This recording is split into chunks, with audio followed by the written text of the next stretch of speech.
Praise the Lord. ஆண்டவரும் இரட்சகருமாகிய இயேசு கிறிஸ்துவின் நாமத்தினாலே உங்கள் ஒவ்வொருவருக்கும் என்னுடைய அன்பின் வாழ்த்துக்கள். இந்த நாளிலும் இன்றைய தியானத்துக்கு ஏசாயா 66வது அதிகாரம் 13வது வசனம். ஒருவனை அவன் தாய் தேற்றுவது போல நான் உங்களை தேற்றுவேன், நீங்கள் எருசலேமிலே தேற்றப்படுவீர்கள். எனக்கு அருமையான கர்த்தருடைய பிள்ளைகளே, தேவன் நம்மை தேற்ற விரும்புகிறார். உங்களுடைய வாழ்க்கையில் உங்களுக்கு இருக்கிற எல்லா காயங்களையும் தேவன் ஆற்றி உங்களை தேற்ற விரும்புகிறார். ஒரு தாயை போல தேவன் உங்களை தேற்ற விரும்புகிறார். தாய் அப்படின்னு எடுத்துக்கிட்டோம் அப்படின்னு சொன்னால், தாயோட அன்பிற்கு மேலான ஒரு அன்பு இந்த உலகத்தில் ஒன்றுமே கிடையாது. தாயோட அன்பை விட சிறந்த அன்புன்னு ஒன்றுமே கிடையாது. அந்த தாய்க்கு ஈடாக தேவன் சொல்கிறார், ஒரு தாய் தேற்றுவது போல நான் உங்களை தேற்றுவேன்.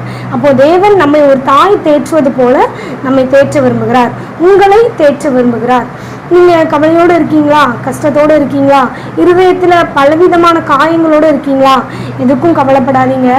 தேவன் உங்களை தேற்றுவார். உங்களுடைய இருதயத்தின் எல்லா காயங்களையும் தேவன் உங்களுக்கு ஆற்றி தருவார். நம்மளுடைய பிள்ளை ஒரு சின்ன பலவீனத்தில் இருக்கும் பொழுது அந்த பிள்ளைய ஒரு தாய் எப்படி கண்ணும் கருத்துமா பார்க்குறாங்களோ, அந்த பிள்ளைக்கிட்ட இருக்கிற தொற்று நமக்கு வந்தாலும் பரவாயில்ல அப்படிங்கிற ஒரு எண்ணம் இருந்தாலும் அவங்க கேரோடு அந்த பிள்ளையை பார்க்குறாங்க. பரவாயில்ல, என் பிள்ளைக்கு எப்படியாவது குணமாயிடணும் அப்படிங்கிற ஒரு நோக்கத்தோடு அந்த பிள்ளையை அவங்க கேர் பண்ணுறாங்க. இப்போ அந்த அளவு தேவன் உங்களையும் உங்களுடைய குடும்பங்களையும் அவர் தேற்ற விரும்புகிறார். உங்களுடைய காயங்கள் எல்லாவற்றையும் அவர் ஆற்றுவார். ஒரு தாய் தன்னுடைய பிள்ளையை எப்படி பார்த்துக்கிறாங்களோ அதே போல தேவன் உங்களை தேற்ற விரும்புகிறார். இந்த நாளிலும் இதை பார்த்து கொண்டிருக்கிற அருமையான கர்த்தருடைய பிள்ளைகளே, உங்களுடைய வாழ்க்கையிலையும் தேவன் உங்களை தேற்றுவார். அவர் ஒரு தாயை போல மார்புடையவர். அதனால்தான் சொல்றாரு, ஒரு தாய் தேற்றுவது போல நான் உங்களை தேற்றுவேன்.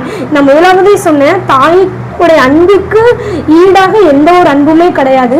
தேவன் தாயோட அன்புக்கு மேலாக உங்களை அவர் தேற்றுவார். இதை பார்த்து கொண்டிருக்கிற உங்க வாழ்க்கையில எல்லா காயங்களையும் தேவன் உங்களுக்கு மாற்றி உங்களுடைய இருதயத்தை சந்தோஷத்தினால் நிரப்பி உங்களை அவர் தேற்றுவார். God bless you.